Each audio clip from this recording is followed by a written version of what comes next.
Que le Seigneur vous bénisse richement, vous tous qui me suivez partout, où vous nous suivez dans les nets. Cette vidéo sera diffusée sur YouTube. Je sais que vous l'enlirez. Parce qu'aujourd'hui, les gens aiment trop beaucoup parler sans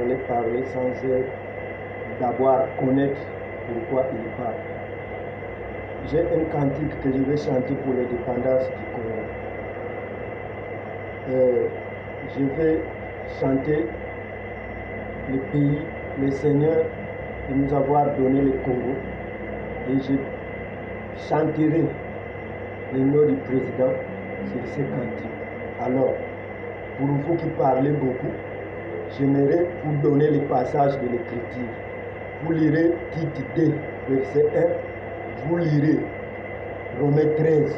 La Bible dit que toute personne soit soumise aux autorités supérieures. Car il n'y a point d'autorité qui existe qui ne vienne de Dieu. Toutes les autorités qui existent ont été instituées de Dieu. Et si vous lirez la suite, il est écrit encore en bas que celui qui s'oppose aux autorités résiste à l'ordre que Dieu a établi.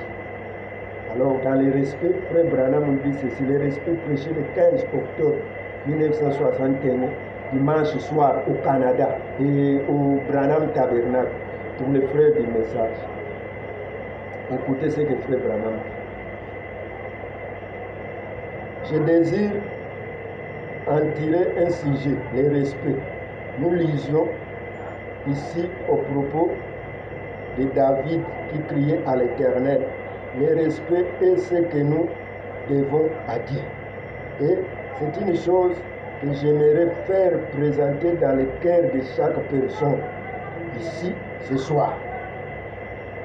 C'est que nous devons respecter toutes les choses que nous voyons. Nous devons respecter toutes les choses que nous voyons se passer. Voyez-vous, nous devons respecter cela. David dit que lorsqu'il n'était que très peu nombreux, Israël, donc le peuple de Dieu, peut-être qu'Abraham, Isaac et Jacob, il parlait très peu d'hommes et Dieu châtia les nations et les rois à cause d'eux.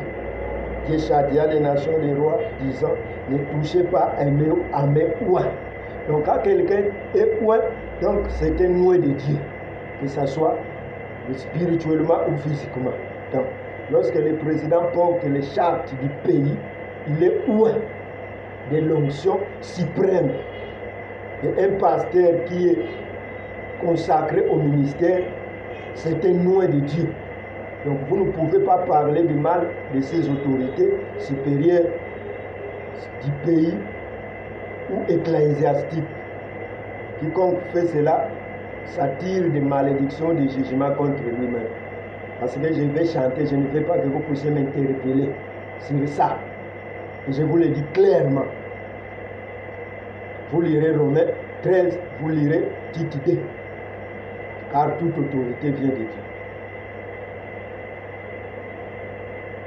Ne touchez pas à mes ou ne faites pas le mal à mes prophètes. Écoutez maintenant. Crains Dieu, dans Ecclésiaste 12, 13. Écoutons la fin du discours. Crains Dieu et observe ce commandement, car c'est là que doit tout homme.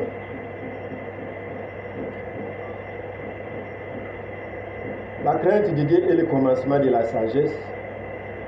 Eh bien, cela ne veut pas dire que vous avez peur de lui lorsque vous respectez quelqu'un, mais cela signifie que vous l'accordez du respect et de la révérence. Et lorsque vous acceptez Dieu, vous le craignez, vous craignez de lui de plaire et de faire quelque chose de faux. Vous craignez de faire quelque chose de faux, vous ne voudriez pas. Je crains ma mère, je crains ma femme, je crains mon frère, je crains mon église.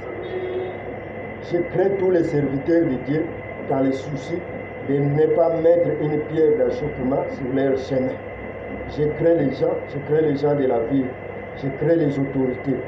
Dans le souci de ne pas faire quelque chose de faux qui leur fera penser que je ne suis pas un chrétien. Écoutez. Maintenant, prenons par exemple un homme